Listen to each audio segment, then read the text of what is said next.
Good morning, everybody. Nice to see Hi, you all. Vivien. I'll give it another couple of seconds. I see some people are trying to get on. In the meantime, since we're going to be learning together Parashat Shelach, if you can open your Chumashim, it is the 13th chapter in the book of Bimidbar. If you have the blue Chumashim, it's page 798.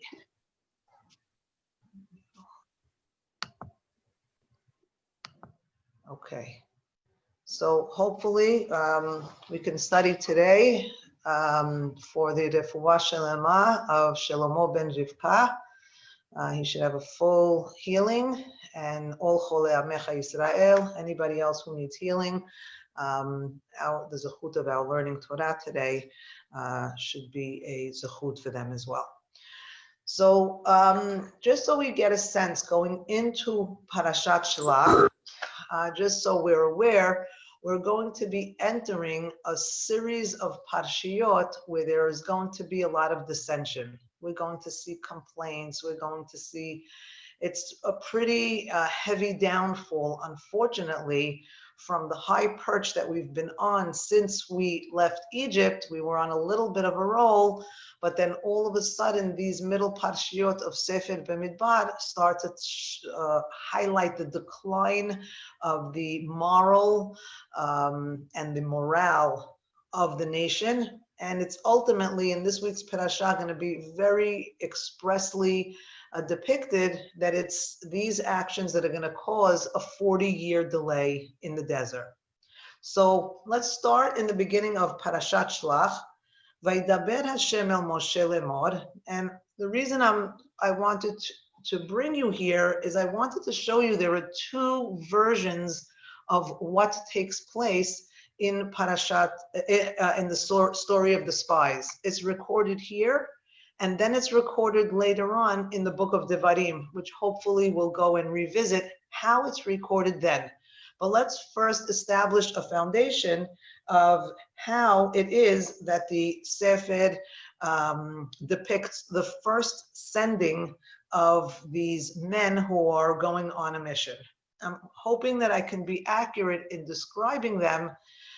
Usually they're called spies, but you'll notice that nowhere in chapter 13 will you see the Hebrew word for spies, which is meraglim. So the idea that we sent spies is going to play a very big role in the way we interpret the story as it unfolds. So Hashem says to Moshe in verse 1, Shelach lecha anashim, send for yourself men. Already the commentaries have a big issue with these words, Shelach lecha. Why would Moshe need to send for himself? And there's a consensus that as far as God is concerned, we really didn't need to send anybody to go and check out the land for us, because God already knows what it is that he's giving us. But maybe for Moshe's sake, because we're dealing with a bunch of complainers, maybe it's better that they get a preview of the land that they're about to enter. And so maybe for the sake of Moshe, this will be a good mission. And send anashim, and in text, anashim, men, an ish, are always people, men of import. They are people of high-ranking status. And this is the word we're going to focus on, and it'll be easy for us to translate it into English. The plan was, Vayaturu et eretz Canaan asher ani noten livnei Yisrael, ish echad lemate avotam, tishlachu kol nesi. What's taking place in this first, the second verse, is the men that were going to be sent, the plan, the mission, Ayaturu, was to go as, and it's a phonetic trick to remember it. The word latur means to tour, T-O-U-R. So initially, the intent was for them to go as tourists. And as tourists, and the rest of the verse makes sense. If you're going to send spies, the last thing you want to do is send 12 men. Because 12 men, where have we had before 12 men entering a city? You will raise suspicion, just like the brothers of Yosef did. When they went, a bunch of men together, they're all passing through security and they're all going through that declarations or whatever. When you come into a new country, you're going to raise eyebrows, especially if all 12 people entering are males, which you might think would be spies or some type of a military mission, because otherwise people coming into a country usually come a husband and wife, like Abraham and Sarah, or Yitzchak and Rivka. Somebody coming from an outside country usually comes as a family unit, but here we're sending 12 men. So I'd like to suggest that the plan was never for this to be a military mission. The plan from the get-go was for them to tour the land. And when I use the word tour as opposed to spy, a tourist you could picture is the person with the camera hanging off of his neck. He's taking pictures, and a tourist usually has a guidebook and goes to see the nicest parts of the land. If you go to the AAA because you want to go on a trip somewhere, they're going to tell you the best restaurants to eat. They're going to show you the highlights of what are the tourist attractions. You're going to go to the best parts of the land. You're not going to go to the underlying places that are not as, glorious and glamorous.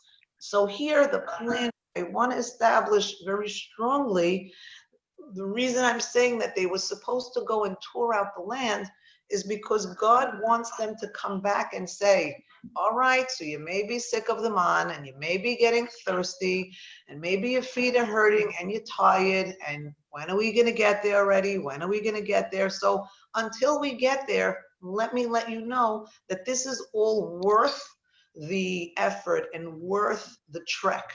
So if you have eyewitnesses that will tell you, I know you're thirsty now, but wait till you see we're going to a land that's flowing of milk and honey, it'll make the rest of the journey that much more bearable, or even give them to animate them and get them excited about.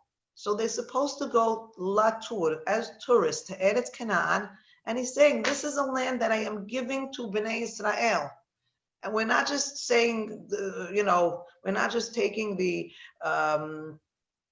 words of a tourist, tour guide. This is God, the one who took you out of Egypt, who went through all of these efforts to bring you. I'm bringing you to a place that I know is going to be fantastic and beneficial for you. And it uses these words, ish echad, ish echad. One man, one man. And I'd like to suggest that it says it twice because ish echad, this idea of one man, of unity maybe, this idea of ish echad is going to be very heavily highlighted in the story of Yosef and his brothers coming to Egypt and being accused of being spies. So I'm going to be tying the two stories, but I want to lay a little bit of a foundation here for you with this first verse. They're going to go lemate avotav. We're going back. This is a movement that we're making that involves an entire heritage about it. These people that are going to be the representatives are representing their forefathers, so to speak. They're representative of the past, of the promises that God had given Bnei Israel. And then it says, Tishlahu kol Nasi Bahem. Every one of these people is a prince. Every one of these appointed officials that's going to be a tourist to bring back pictures and souvenirs is an upstanding, high-ranking person. Vayishlach otem Moshe, and Moshe sends them from Midbar Paran, al pi Hashem, want you to notice all these words, because when we see a retelling of this exact story, it's not going to be exactly as it's depicted here. So, al pi Hashem, in other words, God is blessing this mission. Kulam anashim. They can't stress for us enough that each one of them is a macha, is a man. Rashe b'nei Yisrael hema. They are the heads. They are the leaders of b'nei Yisrael. And then it goes on to give every single name of every single person who's going to tour the land. And I'd like to focus and put the spotlight, not just me, but the text is going to spotlight that it seems that there's going to be a group of 10 like-minded, and then 2 others. The 2 others are the ones I'm going to want to keep my eye on, because we have a lot that we could learn from them. The other 10 we know already that what not to do. And we're going to see exactly what it is that they did and where it is that they went wrong. But first, the first 2 that I'd like to spend a little time talking about is Yehoshua, who they say in verse 8, Lemate Ephraim Hoshea Binun. And this is not the only thing we're going to hear about Hoshea. We know him as Yehoshua, which in verse 16, when it says, these are the names of the men that Moshe sent Latur et Haaretz, they keep emphasizing the fact that they were never intended to be spies. Moshe calls Hoshea Binun Yehoshua. He gives him that extra yud to his name, and we know in text, wherever there is a name change, there is this mission that one needs to fulfill, and in order to fulfill it and become a new version of themselves, their name changes as well. And we're going to see now as we move forward what all of this means. But before we move forward, why do I need to know that Hoshea, or now we'll call him Yehoshua henceforth, because that's what the Torah does, they call him Yehoshua. What significance does it have for us that he's from the tribe of Ephraim? I think there is significance. I think before we move forward, and many of us already know the story and we know how it unfolds, so we know that Yehoshua and Caleb end up being the good guys, and everybody else ends up being punished, dying. And I know I'm killing the punchline for you if you didn't already know it, but I need for you to have this understanding. What is it that Caleb and Yehoshua had going for them? Because we all want to be on Team Caleb and Team Yehoshua in our own lives. When we're crossing into thresholds of the unknown, we want to glean what was it that worked for Caleb and Yehoshua. What was their characteristics? What was their mindset? Because we too want to be able to succeed when we go into those unknown places in our lives. And so that's why I'm highlighting them. One thing I would like to say about Yehoshua and the fact that he's from Shevet Ephraim, if we actually look at his name and the energy surrounding him when he was born, in Bereshit chapter 41, if you're following along, feel free to go to page 230. It's chapter 41, verse 52. So Moshe is going to have 2 children. The first one is Menashe, and in verse 52, it's Shem Hasheni Kara Ephraim. The second son he calls Ephraim. Ki hifrini Elohim be'eretz oni.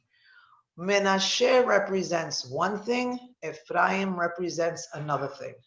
Menashe represents, if you'd see verse 51, that God has helped me forget all my pains, all my troubles, and the house of my father. Yosef, in all fairness, went through hell when he left his house and his land that he left behind for him was a place of pain and sorrow. They threw him in a pit. They stripped him of his coat. They sold him to be a slave.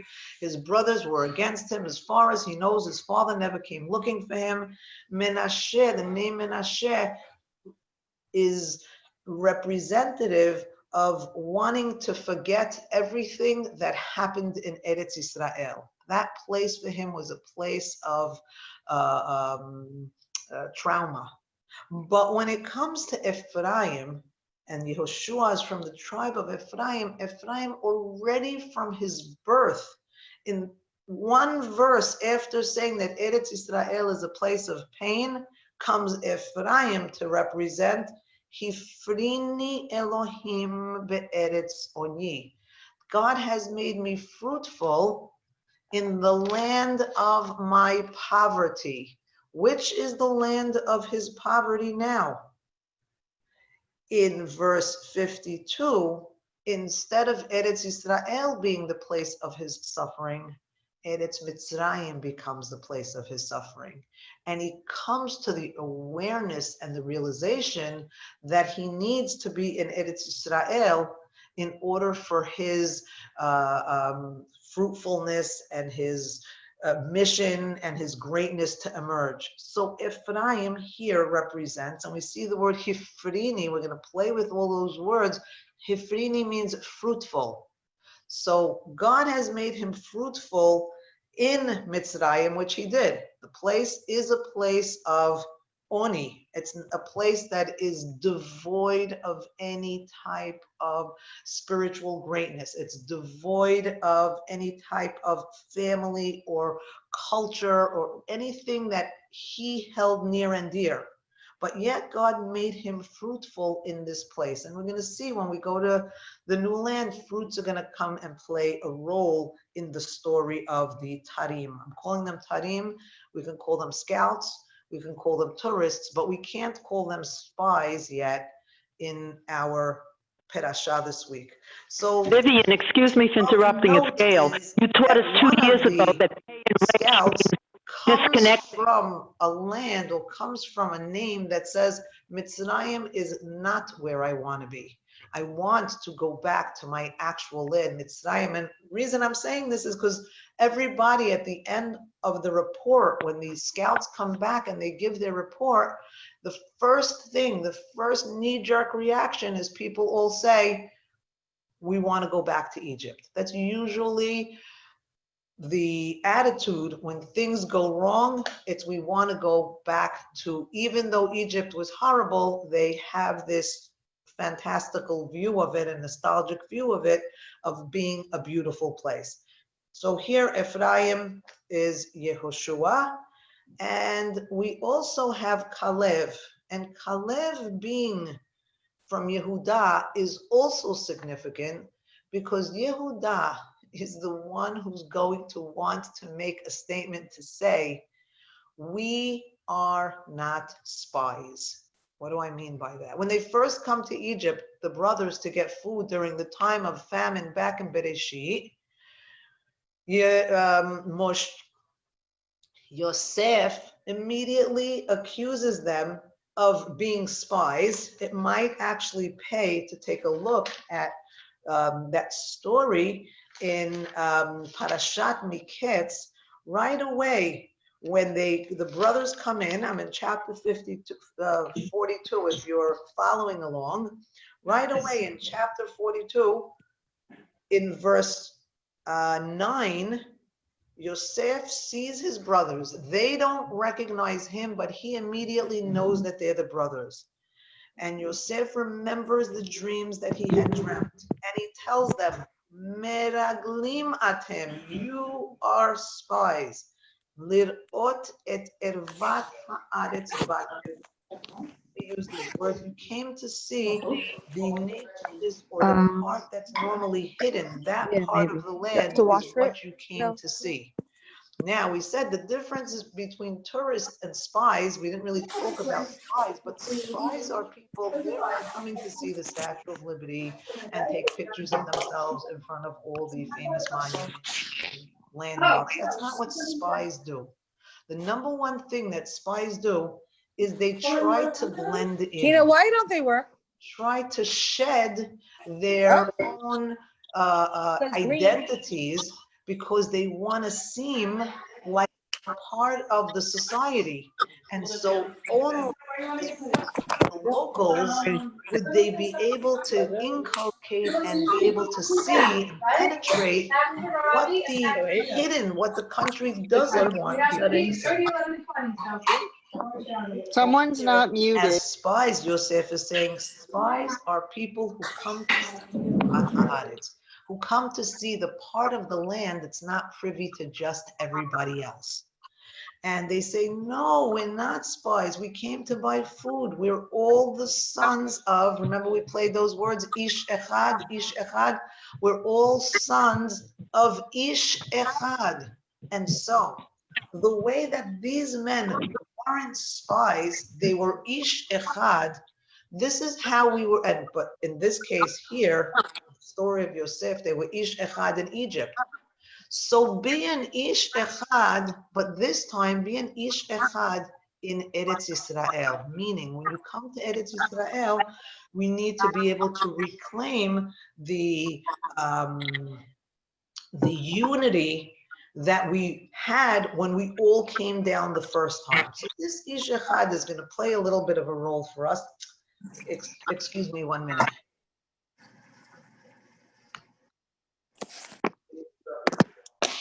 Okay.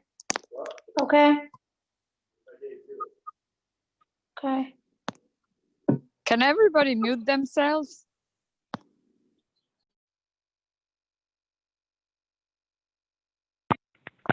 Hi, sorry about that. I had a little technical difficulty. So let's continue. So this idea of the echad, the achdut, the idea that they are one man coming to see the land, that's what we were supposed to be focusing on. Now I told you that Kalev comes from Yehuda, the one person who's ultimately able to prove that they are not spies. How are they going to prove that they're not spies? What does Yosef give as the proof? He says, Bizot tibachanu, in verse 15, chapter 42 in Bereshit. He says, this is how you will be tested. This will be the proof that you are not spies. What's the proof? You're going to bring your younger brother. Who's the one who ultimately has success in the younger brother coming down to Egypt? It's Yehuda. He's the one who's able to convince his father. He says, Daddy, if we don't come, if you don't give us Binyamin, then we're all going to die. So at least if you give us a Binyamin, we have a chance of survival. Anochi ervenu, miyadi tivakshenu. Yehuda is the one who takes the responsibility not only to take Binyamin down, but in taking Binyamin down, it is proof that they are not spies. So when we send Kalev from the tribe of Yehuda, he's the one that could, and I keep using the word spies, he's the one that's going to try to prove that the mission was not a mission, a military spy-ridden mission, so to speak. And so, as we move forward, I'd like you to turn to the questions that, or the instructions that Moshe gives. So in verse 17, Moshe sends them again, here's that word, as tourists, as scouts, to see the land. And he says these words, as readers of text, this should resonate with us. He says, Alu ze banegev, you're going to start in the south. Ve'alitem et hahad, and you're going to climb up the mountain. This is the most clear way that the reader has the intent of Moshe saying, the movement that you're going to make is going to be an upward movement. It's going to be a vertical movement from below to above.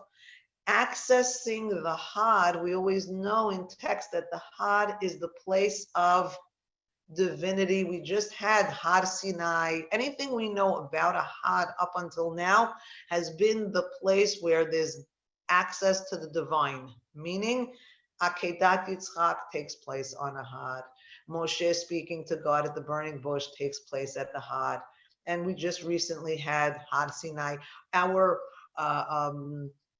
familiarity with the Had has always been a place where there's going to be a communion between man and God. So Moshe is saying what you're going to find when you come from the Negev up to the Had, that's where you're going to find your greatest self, your own internal expression of divinity. Your godliness that's inside of you is going to be able to be best expressed at the top of the mountain, as your forefathers had expressed their greatest selves. And so we're reading this and we're excited because we're saying these men are going to go up to the Had, and they are just the forerunners for us. This is an opportunity for all of us to be able to make our movement up the Had. And so as we move forward, we see that he asks them a series of questions. And I'd like to suggest that the questions that he asks them might initially seem like military information gathering. But let's look at it and say, let's see it together. He says, Uritem et haaretz mahi. You're going to see the land, what she is. Now, mahi sounds a little bit like what? Manhu.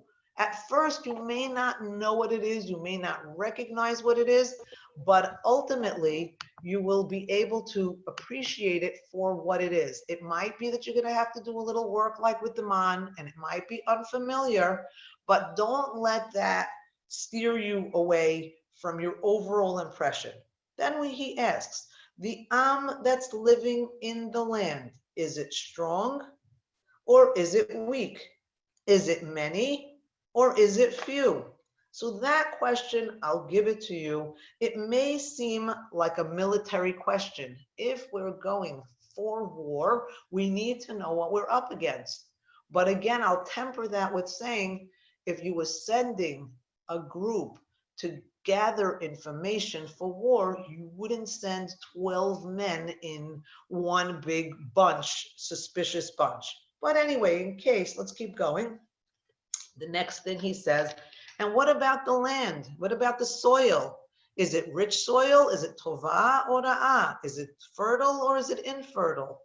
And how about, so I would definitely put that in the category of, if I'm going to a land for war, what do I need to know what the condition, pH balance of the soil is? That has nothing to do with anything for me. So these are, look, we're going to be able to read this in a variety of ways, but if I just want to defend for now that the mission was not a military one, this would support that. But the next question he asks is, and what about the cities? Are they fortified cities? Are they open cities?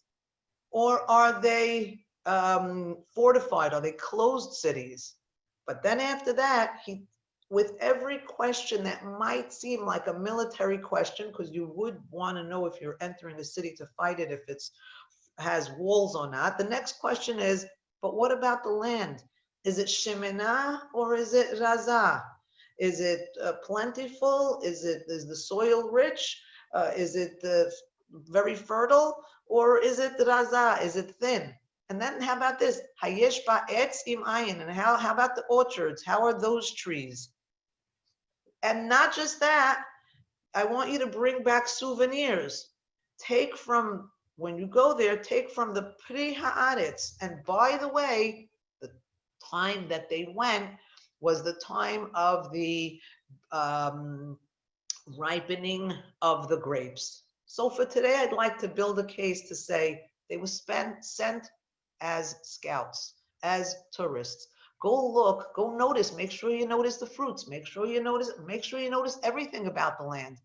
By the way, the land is going to have walls around it. Moshe knows a lot of this already. And so he wants to show to them a walled city, just for our knowledge, Walled cities are typically cities that don't have the means by which to protect themselves internally. So the more alarm systems a house has, the more valuables it has inside, and the weaker the inhabitants are. You know, if you have Dobermans and you have rifles and you have stuff, you don't need that many walls to protect you because you could protect yourself. So the cities are, I'll just ruin a little another punchline for you, is the cities are going to be walled cities. We know from the days of Yericho, the city was sogeret umesogeret, it was sealed shut with walls. That should tell us right away, okay, I'm going into a land that can't so easily defend itself. And it says, Vaya alu, vaya turu et haaretz. They went and they scouted out the land from Midbar Sin until Levo Hamad. And they went up the Negev, and they went until Hebron, and they saw there the children of the giants. And Hebron had been built 7 years before Tzoan Mitzrayim. They're giving us details and specifics that these are very old and established cities. And they get up to Nachal Eshkol and they cut from there the beautiful grapes and they carry it. They put it on poles and they also bring from the pomegranates and they also bring from the figs, from the te'enim.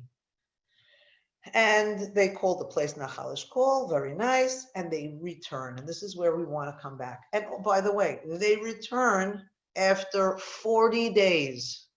Nobody in their right mind is going to be a spy for 40 days. We'll see with the spies of Yehoshua, they're in and they're out, like 3-day max. Because how long could you keep up the charade that you're actually one of those people? How long could you blend in? How well could you speak the language and the right dialect and have all the right mannerisms to pass as a spy? So spies are usually in and out, in and out. These guys are hanging around for 40 days. And one more thing we should make notice of, in the 40 days that they're there, nobody even bats an eyelash at them. Nobody in the land of Israel sees them as a spy. And I'm saying all this because this is gonna, excuse me, this is gonna contradict with the story of Yehoshua. Later on when he, excuse me, later on when he sends his spies. Let's just finish our little story in this Parashat. What happens is right away we, the reader, the sharp reader, is going to smell trouble. Because in verse 26, they vayelchu vayavo'u el Moshe. They leave the land and they return to Moshe, but they don't just come to Moshe who sent them, which would be the proper etiquette. Instead, they come to Moshe, Aharon, and all of Bnei Israel together. Again, if you're sent by an elected official, if you're sent by Moshe, then the etiquette is you return to Moshe. It's not your place to have a press conference and tell everybody what you saw. Usually you go back, you report it to the leading officials, and then together you come up with how you want to present the information to the masses. But here they decide to just speak to everybody, which is overstepping of their boundaries. Vayar'um et peri haaretz. The first thing they do is they show the fruits of the trees of the land to the people. Vaisapru, verse 27. They said, look, we came to this land that you sent us to, and boy, oh boy, is it gorgeous. It's flowing. Eretz, we love these words, zavat chalav udvashi. It's flowing with milk and honey. And these are the fruits. The famous Rashi says, if you want to be a good liar, you always have to tell a truth first, and then you'll be able to slip in a lie.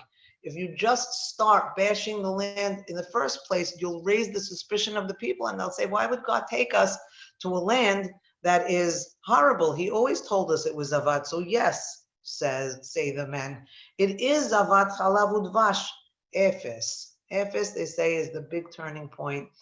It means so many things. The English might say but. The word Ephes actually means zero. We're going to nullify everything that we just said is going to be disqualified and discounted. And also, efes means not just nothingness, but it's like going into a no man's land. It's going into the unknown, so to speak. So when they say efes ki az ha'am, but everything that we told you is worthless, is nullified, because the people who are there are strong. Now we have to remember, Moshe asked them black and white questions. Strong, weak, fertile, infertile, walls, no walls. He didn't really leave a space for a gray area, and he didn't really leave a space for them to give their own opinion and their own assessment. So here they start by answering what they were asked. Yes, the people are strong, and the cities that they live in are walled. They are fortified. Me and you know what that means. If the walls are fortified, what does it mean? We said if they have a big fat alarm system on their walls, it means that they're weak. Yes. So it could be that they are physically strong, but if they're putting up these walls, that should comfort us. Then they add the fact that they saw the children of the giants. They're starting now to build on the fantastical, on the imaginary. They want to spark the imagination of the people. Again, when you want to get a people to start to envision things that are grander and greater than reality, you use words like giants were living there. And they add Amalek, in case you weren't afraid of giants, superhuman, supersized humans, then maybe you'll be afraid of Amalek. They were a pretty strong enemy for us. They're in the Negev. And the Negev is what you have to go through to get to the Had. So if you think you're going to get to the Had, you first have to pass Amalek. And also, you know, and then it sounds like they're out of breath. They want to say as much as they could say.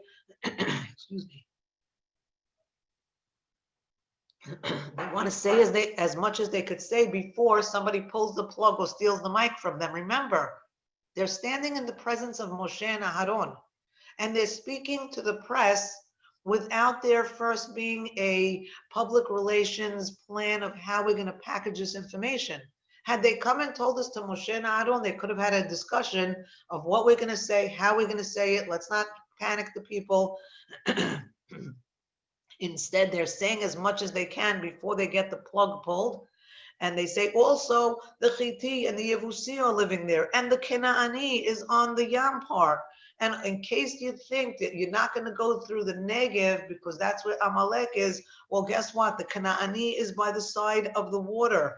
And I mean, the Kenaani is by the water, by the Yarden. And then we have Vayahos Kalev et Ha'am. Kalev is able to quiet the people for Moshe. Now, how is it that Kalev is able to quiet the people? The people are now in a state of panic.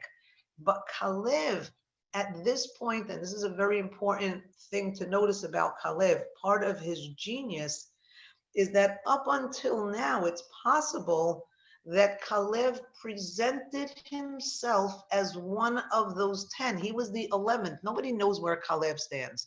I'll say it differently. Yehoshua, everybody knows that if there are sides being taken, Yehoshua is going to take Moshe's side. There's no question. Yehoshua has been by Moshe's side from day one. He was waiting for him coming down the mountain. He was there at the Chet HaMeraglim. Yehoshua has been on Team Moshe from day one. But Kalev, nobody knows where his loyalties lie just yet. So Kalev is going to be perceived by the people as one of the naysayers. So they want to hear.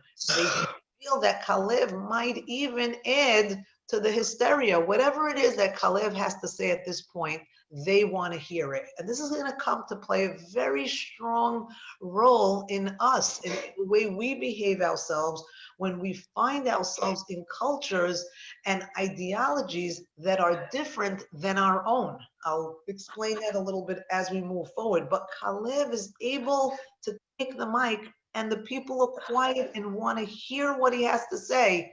They're surprised that he's not going to side with everybody else. He's going to say the famous words, to me, possibly the most beautiful words that we'll ever read. He says these words, Alo na'ale v'yarashnu ota. Despite everything that's been said, alo na'ale.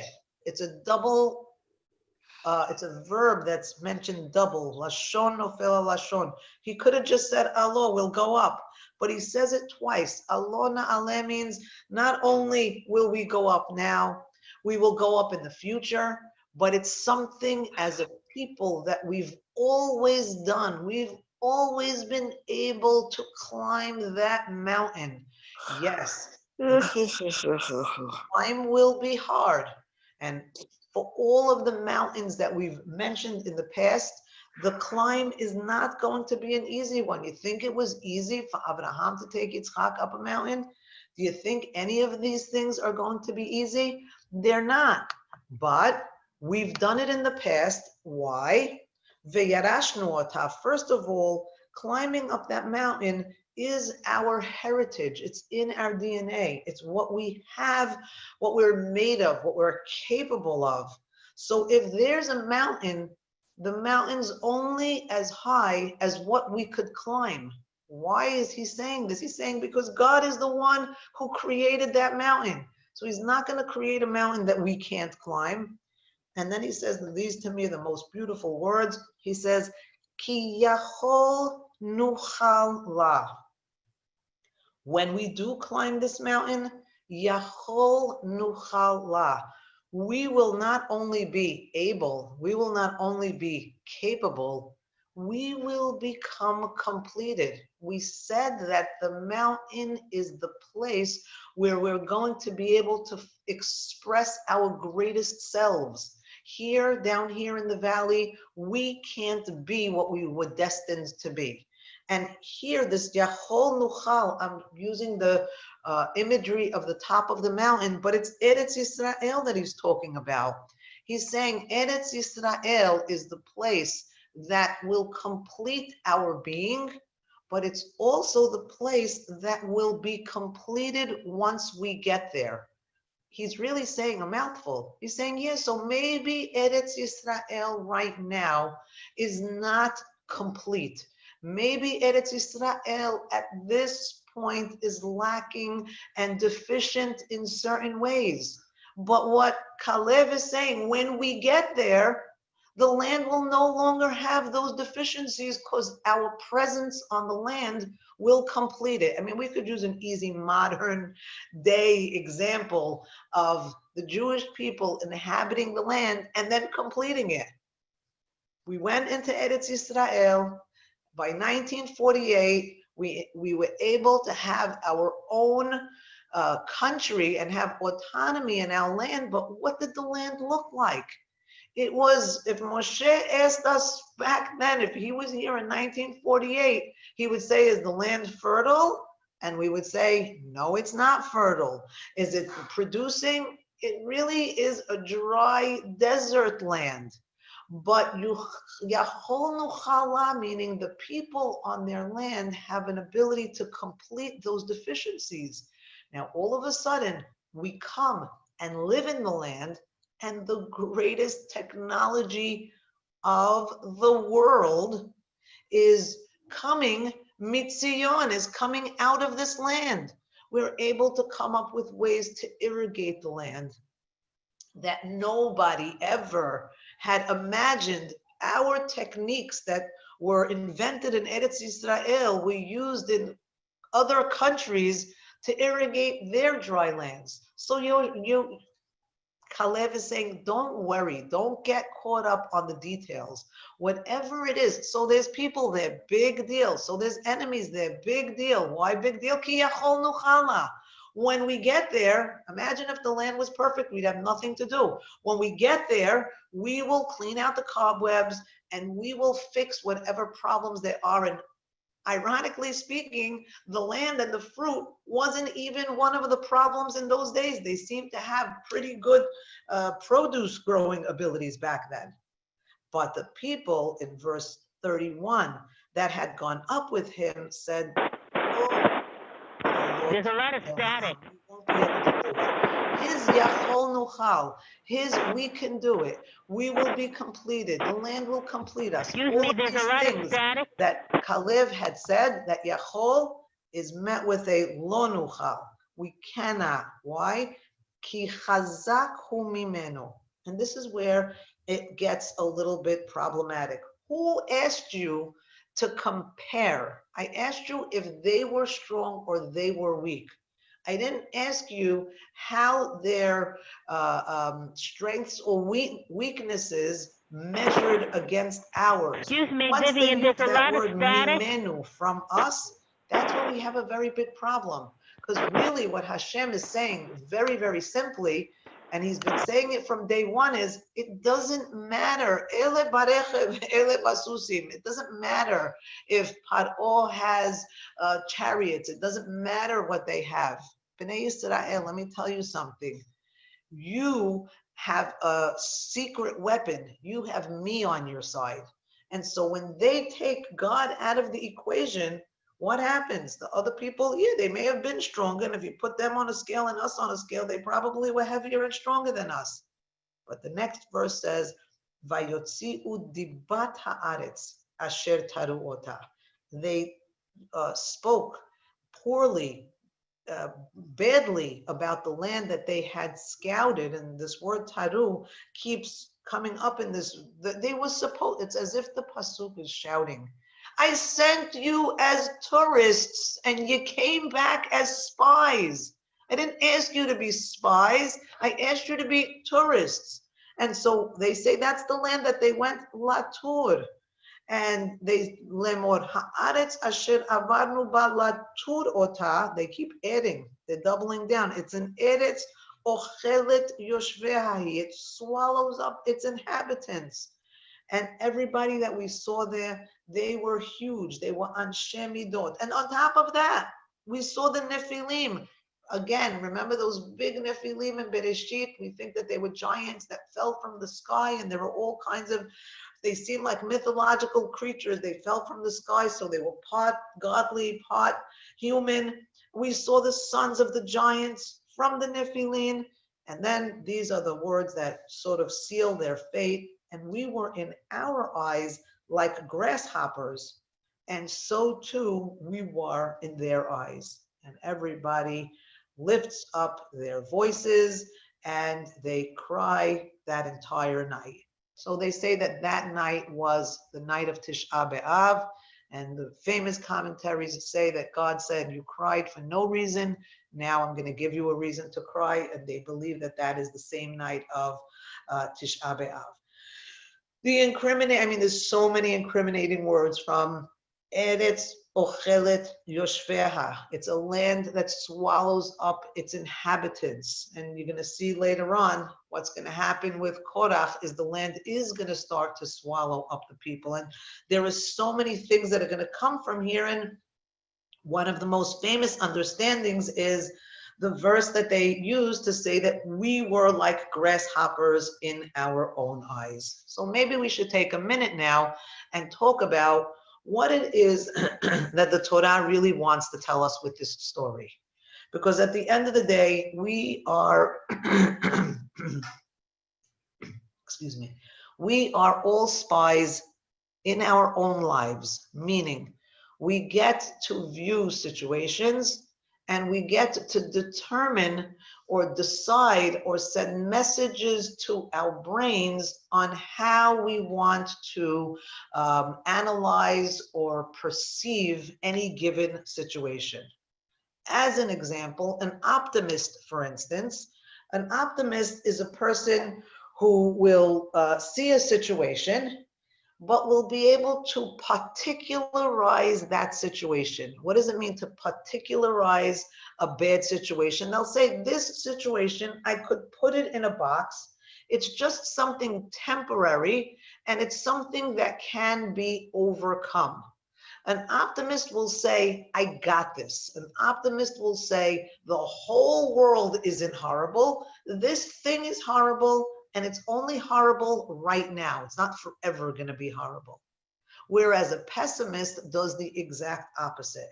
A pessimist will observe a situation, and then he, instead of particularizing, he'll generalize. A pessimist sees one bad thing and he decides that everything is horrible. And so he'll generalize, and he'll also see that situation as a permanent situation and as a constant problem. One thing goes wrong one time and everything is now painted black. So the pessimist has one view where the problem is constant and it's covering all aspects, where the optimist says it's just a little particular problem and it's only temporary and we could overcome it. And so as spies of our own lives, I think the Torah is starting to tell us we have to be very careful not to become prophets of doom and gloom, meaning we see a bad thing and then we say, everything from here now is going to be horrible. What really the Torah wants to tell us that we can't forget in our own lives is what Kalev starts to say, but he's going to say it even, Yeshua is going to bring the point home even further for us, which is that Hashem is going to fight our battles. What is it that we're so hysterical about? Why is it that we feel that when something is difficult, that we're alone, that it's only our own abilities that are going to get us out of this? The same way, this is, and we'll look at it now, it'll be a little bit stronger in the words of the Torah, but I think the best place to see it, if we want to see what we do want to become, we know what we don't want to be. We don't want to be the people who see ourselves as grasshoppers. That's what they did. They saw themselves as grasshoppers. Once you see yourself as a grasshopper, what happens? Everything else is downhill from there. You imagine, you project the way you see yourself as the way everybody else is looking at you. So if you see yourself as a grasshopper, now you think everybody's going to see you as a grasshopper. And then you have only failure to go from there. There's no way back from that train of thinking. I'd like to take you quickly, just for a minute here, to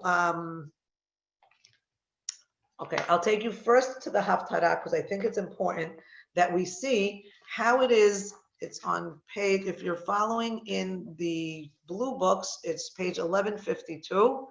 If you have a Tanakh, it is, wait, wrong page, sorry. Second. Hold on. Okay, kid, hold on a second. Here. It's on page 1184 in the blue books, and it's the book of Yehoshua, chapter 2, in any Tanakh that you might have. And I'll just take a minute, because the way that the Torah contrasts the spies, these were actual spies that Yehoshua had sent, with the tourists that Moshe had sent, is in the first verse, Yehoshua sends two anashim meraglim. Besides calling them meraglim, he calls them anashim. And you and I, have no idea who these anashim are. We have to rely on the commentaries that say it was Kalev and Pinchas, but nowhere does it ever give us the names of these two people. And so right away, that contrasts with this week's Parashat, where everybody had a name. Because perhaps in the book of Yehoshua, they're already telling us in order to be a spy, you can't have your usual name. You have to assume a different identity. You have to go on a covert mission, which is exactly what they do. They try to blend in with the people, but the king there says, I heard that there were infiltrators, send them out to me. I want to kill them, or whatever it was that they did to spies. So the spies that Yehoshua had sent had a completely different agenda and a completely different experience. But what I'd like to show you is the end of their story. Vayelchu vayavo'u, same words that we had with our spies. I'm in verse 22. They go to the mountain and they stay there for 3 days until the people who were chasing after them, meaning they were chased after as opposed to our spies today, Vayivakshu harodfim, the rodfim looked for them everywhere, but they couldn't find them.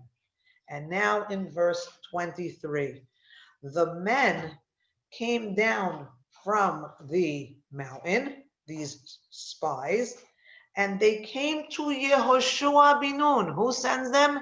Yehoshua. Who do they come back to? Yehoshua. Who do they tell their story to? Yehoshua. Vaisaprulo et kol hamotzot otam. They told him the whole story, everything that happened to them. These guys were sent as spies, but you know how they came back? They said to Yehoshua, Ki natan Hashem beyadenu et kol haaretz, vegam namogu kol yoshvei haaretz mipanenu. These guys could have said anything. They could have told them about the whole story, how they got hid under the flax by Rachav, the people wanted to kill him. These guys are, horrible people that kill anybody who come into their city. Instead, they say, Natan Hashem beyadenu et kol haaretz. This is something, this is an editorial, this is something that they weren't asked even to find out about, yet the people who were sent as spies act like tourists. They come back only showing pictures and postcards of the beautiful part of the land. And they say all of the people are shaking from us. So if we wanted to look at the differences and what we can learn, for instance, is that ultimately we want to learn that, yes, we are going to find ourselves going into the no man's lands. We are going to find ourselves going into places of nothingness. And those places might normally give us anxiety. It's a very scary thing to go into the unknown. But one thing the Torah wants to tell us is that if we have the courage and the strength to go into that unknown, it's an opportunity for us to create a new reality for ourselves. It's a blank canvas. Instead of seeing the nothing and the unknown as scary, we can see it as a challenge, as a way for us to have a blank canvas and create our own reality. And so what allows us to thrive in the world? And this is what the story, I think, basically of the spies is. The first one is, don't reduce everything. And I also have a latte, breve. Not just black or it's white. There's a lot of gray in between. So it doesn't have to be one or the other, because if it's not one or the other, then we find ourselves in anxiety. We like absolutes as human beings, and the Torah is saying, lose this fascination that you have with absolutes and start to embrace this place called a gray area. And the second one is that if we recognize the greatness that we have, this strength, this inner strength that God gave us, the same God that gave us this canvas, the same God that gave us this land of Ephes, of your mark on the land, make it yours, create it your own. That same God is the one who gives us the ability to thrive with all of this potential that God has given us. And so as we want to move forward, I think the story, if we want to put it in the simplest ways, it's a story of free choice. We all have the desire to do good. That's how we were born. That's how we were created. That's how our neshama was. The desire to do good is how we come into the world originally. What happens with that desire to do good, all of a sudden, throughout our lives, we end up finding ourselves, unfortunately, very often being scared of our own greatness. We end up suppressing this innate ability, this innate greatness that we have. And if we suppress it, then we're going to find ourselves seeing ourselves like grasshoppers, feeling that other people see us as grasshoppers. And we're going to end up in a place that is unfortunately going to take us further away from this place that we'd like to call the promised land. And there's very often two approaches. This is also a story that I believe the scout mission sends us. Caleb and Yehoshua are going to represent two types of personalities of how we deal with adversity. Meaning, how do we deal in an environment where the world views differ from our own world views? And how do we preserve our own ideals? These two guys were the outliers. The world view, according to their peers, was that Eretz Yisrael should not be a place that they should endeavor to go to. So there's two ways that you could behave when you're surrounded with these type of people.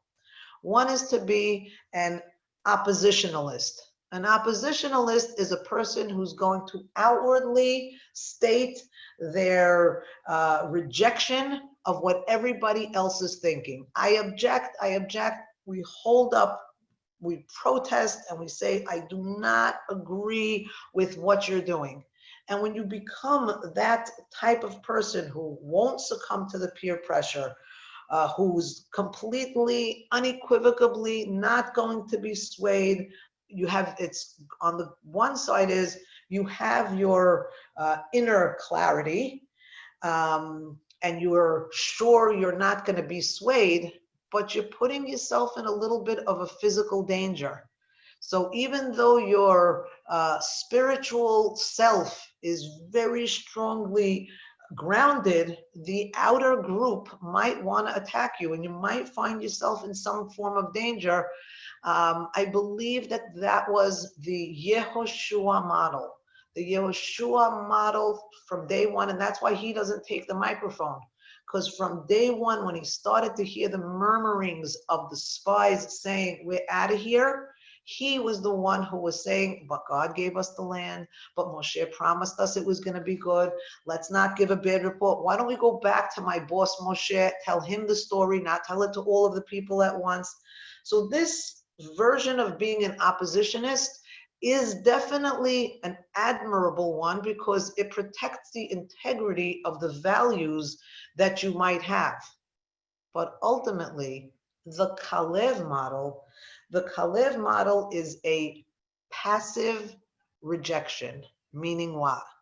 In my heart, I'm rejecting you, but I'm being a little bit passive. I'm not being so in your face about rejecting you. Why? Because if I want to be able to have a broader appeal and I want to be able to have people hear me and listen to me, I can't be so totally rejecting. I have to, and this is Kalev, it's said about him that he had a ruach acheret.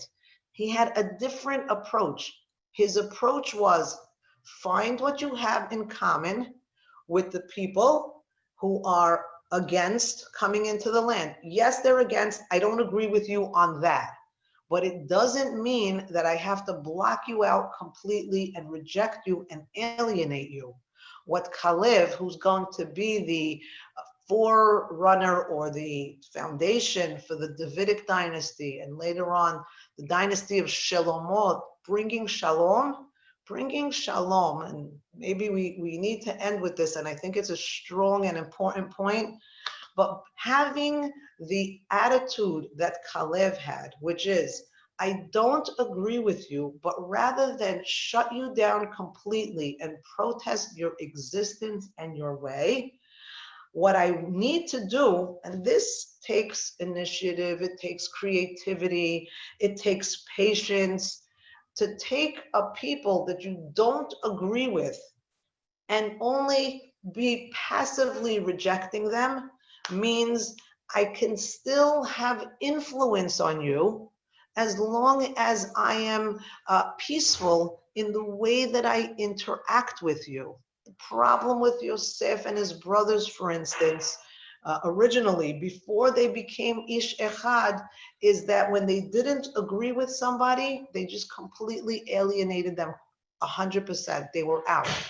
The way of Kalev was, I don't agree with you, but I'm going to find a creative way so that I could still communicate with you, so that I can still try. And he's the one who's able to give his opinions. He's the one who's able to say, Alona Ale, yes, you're right. All those things are true, but, and then he's going to come up with a creative way and say, even though the land is a scary place, all it needs is for us to inhabit the land and complete the land. And we can only come to those discussions and those resolutions if we stay in touch with the people that we are in such opposition to. So when it says, Vayahos Kalev et ha'am, Kalev is able to quiet the nation. Look, it's going to take guts. It's so much easier when we see things that we're opposed to. It's so much easier for us to take the mentality of total opposition. I'm blocking myself off. I want nothing to do with that and nothing to do with it. But when we do that, says Kalev, be careful. Because if they are part of who you are, and they're part of an Ish Echad, and they're part of your totality, then you need to be able to bring them and influence them and bring them to a place where they can understand things in a different way. And so for today's lesson, I'd like to say that, yeah, Kalev may have been sending a mixed message. He was sending a message to the people, to the 10 spies that were anti-Israel, that maybe he was one of them. And yet at the same time, he was sending a message, and his message came loud and clear because his timing was perfection. He waited until the right time for him to influence them in a public arena where he had a better chance. Unfortunately, it wasn't a complete success for them. The horse was way out of the barn, and those were people who were not convincible. God punishes them. Those 10 men end up dying, and that entire nation is a nation that Moshe, Hashem, Kalev, and Yoshua, they can't change their mindset. So he was fighting a losing battle, but his story is recorded here for all time to tell us that even though what he said had fallen on deaf ears for those people in that generation, his words will live in infamy, and his words are going to take us into the land, albeit 40 years later. His attitude of not being a coward and hiding his ideals, but having the guts to come out and having the creativity to say, we will be able, and maybe I'll leave with these words that Moshe ends up telling them. This is in Devarim. He said, Hashem Elohechem haholech lifnechem hu yelachem lachem. Exactly, kechol asher asa itchem b'Mitzrayim le'enechem. I'd like to take these words for ourselves. I'd like to integrate them in our thought processes and in our decision makings. Like we said earlier, we're all spies. We're all tourists. We all are going through our own lives. We can go through our lives as tourists, where we see the beauty. We can go through our lives as optimists, where we feel that the things that we encounter that are difficult are only short-lived. It's not a permanent situation. It's just a particular little situation that's bad, but everything else is good. Or, says the Torah, we could go through our lives, God forbid, in the opposite way, as pessimists, where one thing goes bad and the whole thing is shot to hell. Or where we think because things are bad today, they're going to be horrible forever. What the Torah is telling us in the book of Devarim, and I had quoted the first chapter in Devarim where Moshe is retelling the story. He's retelling this story to the next generation that's going to be worthy to come into Eretz Yisrael.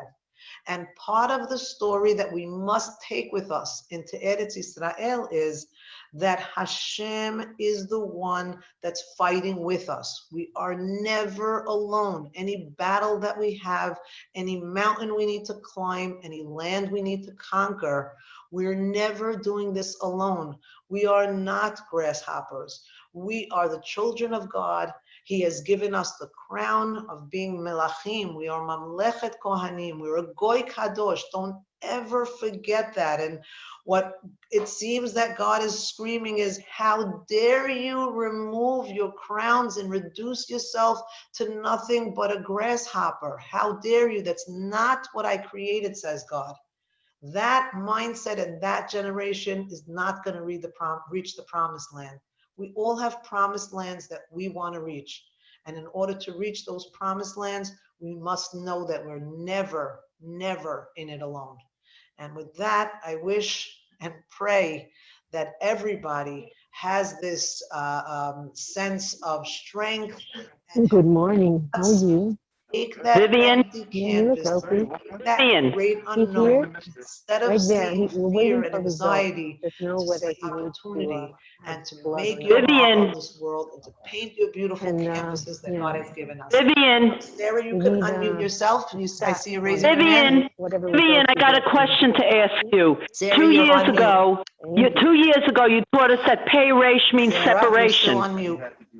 Oh, hello? Unmute Hello? yourself because I see you raising your What do you hand. mean? Hello? You can speak. Not no, but maybe tomorrow. I could unmute all. I Yeah. don't know. Vivian, Press the 2 years unmute ago, button you for taught yourself, us. Sarah.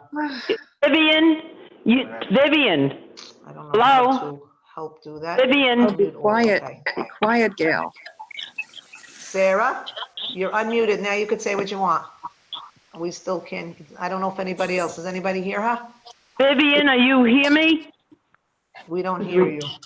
I hear her. I'd love to hear what We you have to hear say. her loud and Anybody clear, has and it would any be nice comments to that they'd hear like her to make, up. feel free to unmute Vivian, yourself. I got a question for you. 2 years ago, you taught us that pay resh means separation. And Ephraim, Anybody wants a Yehoshua recording was of this Ephraim. class? I see somebody asked. You can text me privately. Uh-huh. I'll actually type my number in here so you'll have it. It is 718-938-8860. Type me your name and enter. Yeah, there you go. Vivian. Type your name, and if you want a recording of the class, I'm more than happy to share it. Sarah, you're still raising your hand, but I don't hear you. And I asked you a question. 2 years ago, you taught us that pay followed by resh means separation. So sorry. And I don't know if you Yehoshua hear was. me. Wait, let me Hello? just see. Yeah, I'm not on mute. If you know how to unmute yourself and you have something you'd like to say, The audio is not working. and I'm looking here. Kalev gets the city of Hebron. Good point. Vivian, This is a tough I don't think she neighborhood. hears He's a you. tough guy. I love that. No, but everybody else hears you, Um, and it's annoying. But I don't think And Vivian I hears see you. somebody saying mute Vivian? yourselves. I guess that She should have doesn't- Vivian, Sarah. do you hear I me? apologize that I don't read the chats in the middle of the class. I should. She's not hearing You you. don't have to raise your Oh. hand, Sarah. You can say whatever you want to say, but you just have to speak. Your phone might be on mute. Your phone. Check your own phone. Yeah, Your Yeah. it's earpiece. so it says in this parasha, Shelach lecha anashim, right? So it brought me back to Vayera when the 3 anashim came to Abraham. They were important people. Can I say that? I missed what you said earlier. All this time, I apologize. It was my computer that was on Oh. low voice. Okay, so you so can this repeat that.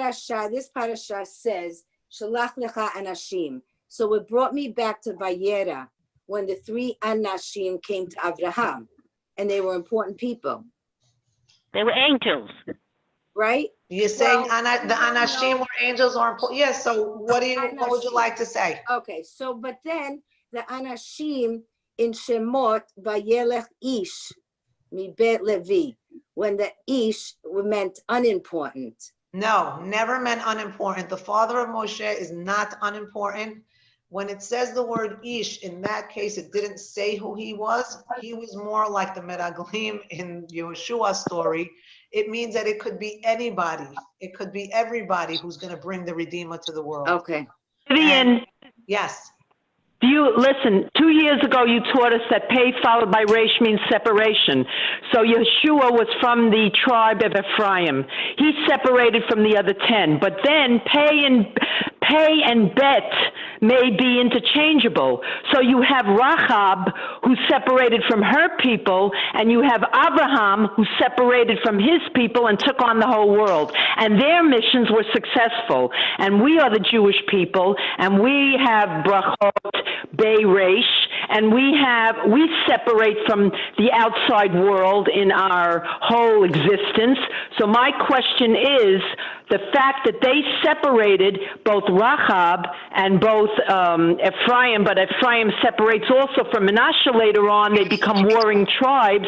You also have Pei and Resh with Peretz, and Peretz bursts through and he becomes the Bachor. So my question is, does this work with interchanging the Pei with the Bet and having Abraham and Rahab both containing Bet and Resh, meaning that they separate, and the key is separating from what's going on the outside world is going to make us God's chosen and successful in our mission. So I'll just respond to your last piece, because you could play with letters forever and you could make all the associations, which is a lot of fun to do. But I think the spies or Kalev specifically is teaching us that if you separate completely, then you won't be able to influence. So as God's nation, we don't have the right to just completely separate from everybody. We have to separate, but we still have a responsibility to engage in the world so that we'll be able to affect them and we'll be able to shed our light on them. If we just close ourselves up in an insular bubble, but and we don't engaging in the world, that's also, I had heard something where in the thing, if you go back to Lot, he was engaging, and he's at the border, and then he's dwelling in Sodom, and then he becomes so enraveled in Sodom that he becomes a CEO in Sodom. So the danger is the slippery slope. You can engage in the world. You have Jewish kids engaging in the world today, and they're totally lost. Okay, Gail, there's engaging, and I said it's not black and it's not white. We need to be able to be smart enough to find the gray area, meaning you don't have to be so engaged that you lose your identity completely, and you don't have to be zero engaged where you're just insular and closed in your own little bubble, completely unaware of what's going on. The black and whites are very, very dangerous. Those extremes are very, very dangerous. What Kalev does is creates a new color in the spectrum. He creates a form of gray that attaches himself to one team and to the other and tries to find a commonality. I'm not saying that we should all go out there and assimilate. God forbid. We need to keep our values. We need to keep our core values, our religiosity, and maintain who we are, but at the same time, be able to influence a positive change in the world around us. We can only do that like the guy who's a recovering alcoholic. You can't help somebody else if you yourself aren't very strong in where you are. You have to be a person that's very strongly rooted to be able to help somebody else who's either or needs. Thank you. Yesh Koach was above and beyond. Thank you, everybody. God bless. Thank you. Thank you very much. Have a good week, everyone. Thank you for joining. God willing, next week, same time. Thank you. Thank you. Thank you so much. Gail is so black and white. She's unbelievable. Can't deal with it. I mean, I'm glad Vivien can put her in a place, but